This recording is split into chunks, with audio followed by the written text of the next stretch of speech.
everybody, John here once again. Glad to be here, and glad you took the time to check out this video. There's a lot of people out there that don't always understand everything about a blind person, so it's understandable that sighted people have all these different kinds of questions that they just want to know. They're just not sure about, and you know what? They just want to understand how we do things too, and that's okay.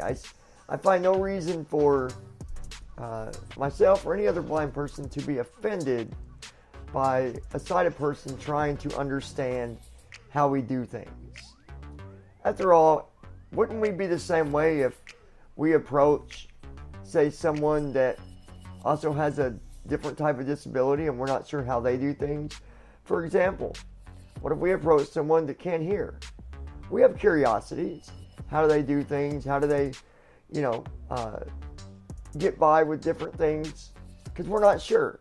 So the same thing follows for sighted people. They're just not sure, and they just want to know. They just want to understand, and that's okay.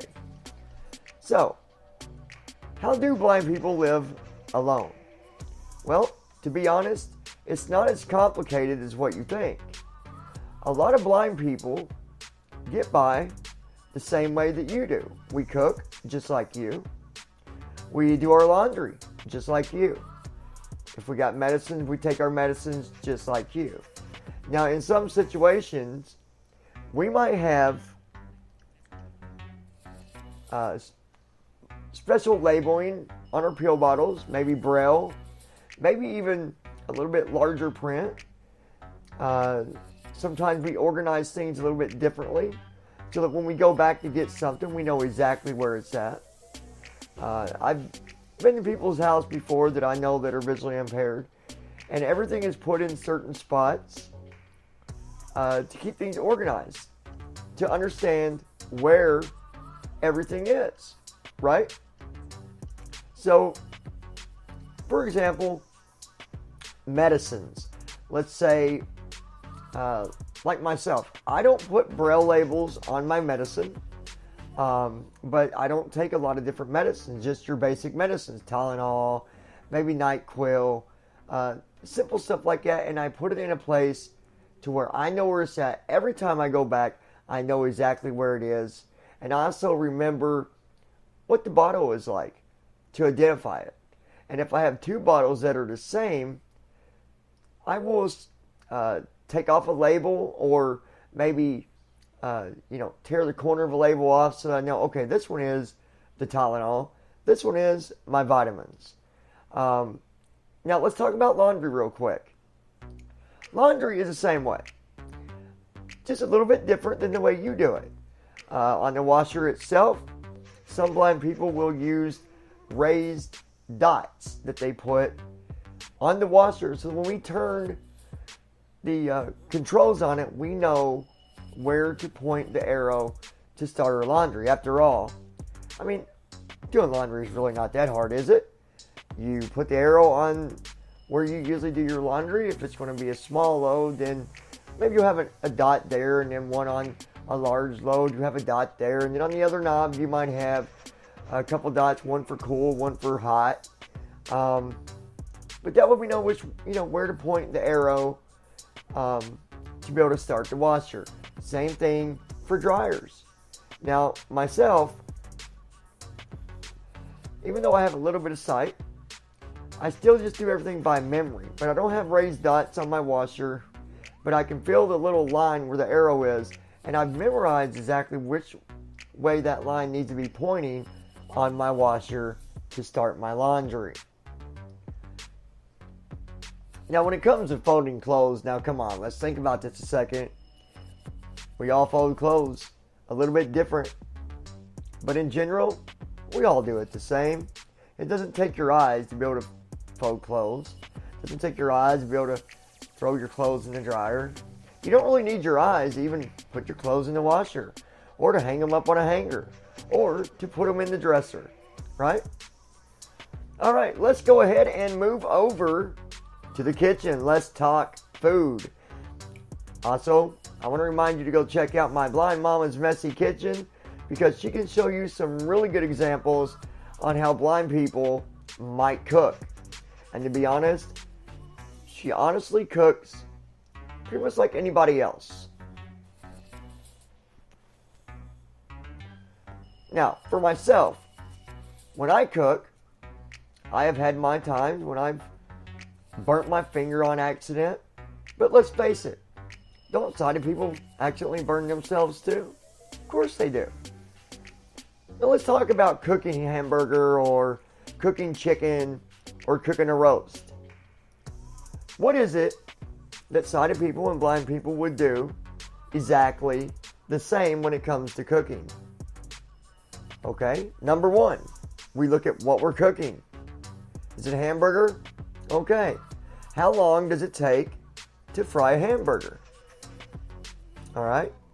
So the only other thing we got to be doing is flipping the hamburger. And you might be thinking, how does a blind person flip a hamburger without flipping it out of the pan on top of the stove?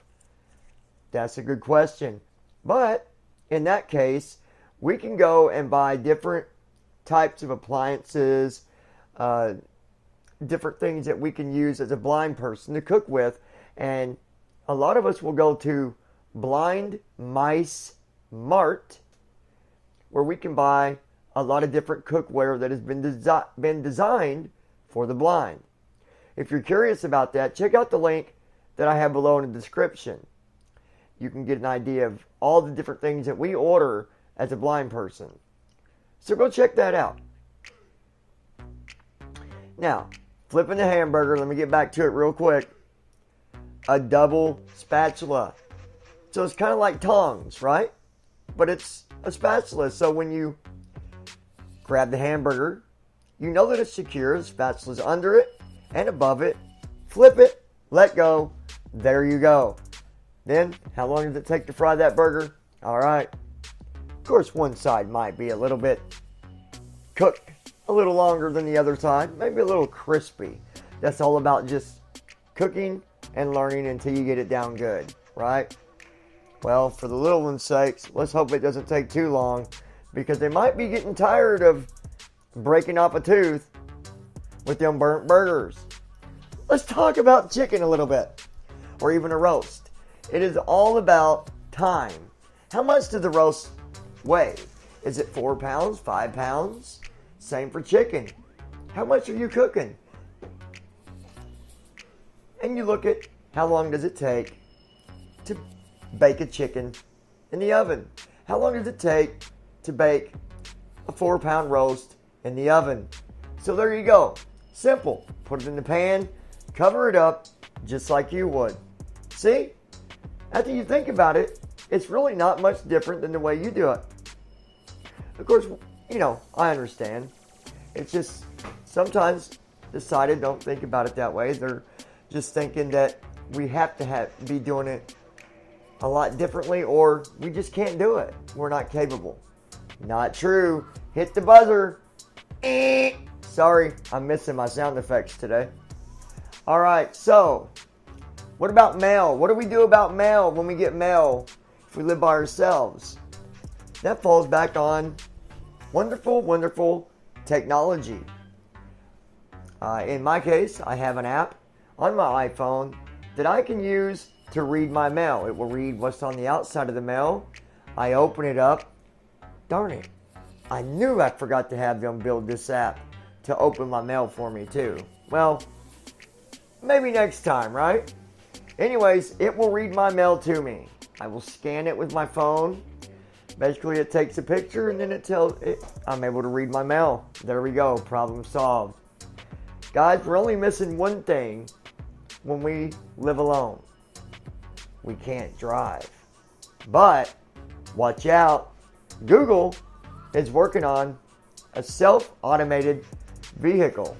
Get in, put that address in, and off we go. So, would you want to ride with me? Well, join me here next time on more questions that I'm going to answer about being blind and how we get by. If you got questions, please leave them in the comments below. I would be glad to do different podcasts answering your questions that you might have for me or just for the blind in general. I hope that I kind of summed this up for you. I know I didn't get into cleaning and all that. Maybe we'll do that one next time. But I wanted to give you just a general idea that we're not so much different after all. Till then, till next time, I got tongue twisted. You got to forgive me. Like, share, subscribe, and I love you guys very much. Bye-bye.